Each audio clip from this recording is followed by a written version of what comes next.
Pay scale gadget নিয়ে আজ তারেক রহমানের সাথে বৈঠকে বসবেন নতুন অর্থমন্ত্রী আমির খসরু। তো দর্শক, নবম পে স্কেলের আজকের সবচেয়ে গুরুত্বপূর্ণ নিউজটি শেষ পর্যন্ত দেখুন এবং শুরুতেই চ্যানেলটি সাবস্ক্রাইব করে রাখুন নবম পে স্কেলের পরবর্তী সকল আপডেট সবার আগে পেতে। আজ সরকারি কর্মচারী সমাজের জন্য দীর্ঘদিনের প্রতীক্ষার এক গুরুত্বপূর্ণ মুহূর্ত হিসেবে চিহ্নিত হবে।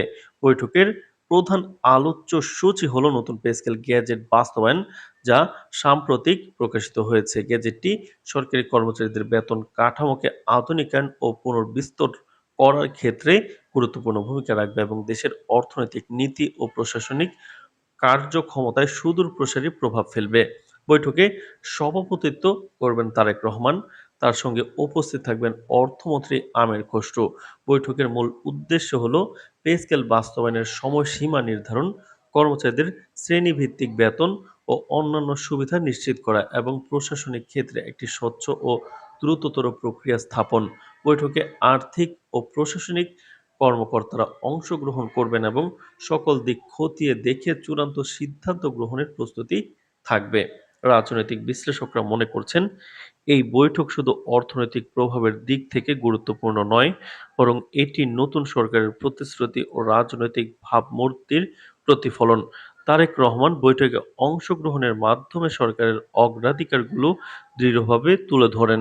বিশেষ করে তিনি ইতিমধ্যেই ঘোষণা করেছেন যে নতুন সরকার সব সরকারি কর্মচারীদের কল্যাণ নিশ্চিত করার জন্য পে স্কেল বাস্তবায়নকে প্রাথমিক অগ্রাধিকার হিসেবে গ্রহণ করবে।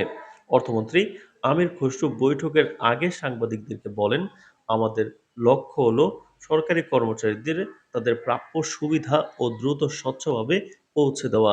পে স্কেল গ্যাজেটের কার্যকর বাস্তবায়ন শুধু অর্থনৈতিক উন্নয়নের জন্য নয়, প্রশাসনিক নীতি ও কর্মসংস্কৃতির আধুনিকায়নের জন্য অত্যন্ত গুরুত্বপূর্ণ। তিনি আরও উল্লেখ করেন, বৈঠকে যে কোনো প্রয়োজনীয় সিদ্ধান্ত দ্রুত নেওয়া হবে, যাতে গ্যাজেট প্রয়োগে কোনো বিলম্ব না ঘটে।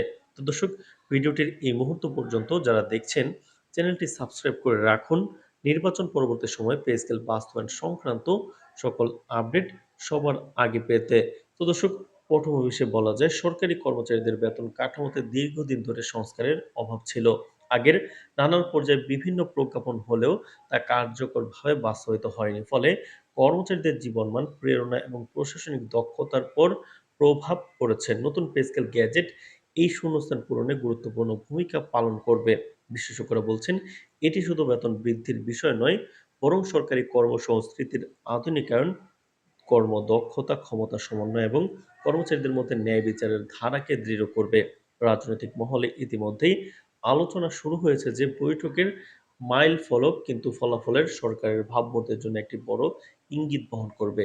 কর্মচারীরা যদি নির্ধারিত সময়ে তাদের প্রাপ্য সুবিধা পান, তবে তা সরকারের বিশ্বাসযোগ্যতা বাড়াবে এবং সরকারি কর্মসংস্থানে নতুন উদ্দীপনা সৃষ্টি করবে। অন্যদিকে দেরি বা অনিশ্চয়তা প্রশাসনিক ক্ষেত্রে নেতিবাচক প্রভাব ফেলতে পারে। তাই বৈঠকে উপস্থিত সকল পক্ষ খুব সতর্কভাবে সিদ্ধান্ত গ্রহণ করবেন। বিশ্লেষকরা আশা করছেন, বৈঠকের পরেই নতুন গ্যাজেট বাস্তবায়নের বিস্তারিত সময়সূচি প্রকাশিত হবে। এতে অন্তর্ভুক্ত থাকবে কর্মচারীদের বিভিন্ন শ্রেণীর বেতন হারের বিস্তারিত ভাতা ও অন্যান্য সুবিধার পরিমাণ এবং প্রশাসনিক প্রক্রিয়ার সরলীকরণ। এই তথ্য প্রকাশ পেলে দেশের সরকারি কর্মচারী মহলে এক নতুন প্রত্যাশার সঞ্চার হবে, যা বহু বছর ধরে অনিশ্চয়তার মধ্যে চলছিল। তো দর্শক, ভিডিওটির এই মুহূর্ত পর্যন্ত যারা দেখছেন, চ্যানেলটি সাবস্ক্রাইব করে রাখুন পরবর্তীতে নবম পে স্কেলের সকল আপডেট সবার আগে পেতে। তো দর্শক, সংক্ষেপে আজকের বৈঠকটি বাংলাদেশের সরকারি কর্মচারী সমাজের জন্য এক ঐতিহাসিক মুহূর্ত।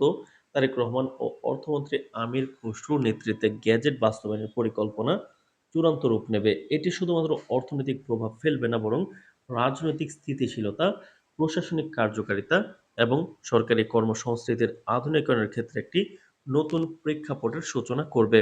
আজকের এই সিদ্ধান্ত দেশের সরকারি কর্মচারী সমাজকে দীর্ঘদিনের অপেক্ষার অবসান এনে দেবে এবং নতুন সরকারের প্রতিশ্রুতিকে দৃঢ়ভাবে বাস্তবে রূপান্তরিত করবে।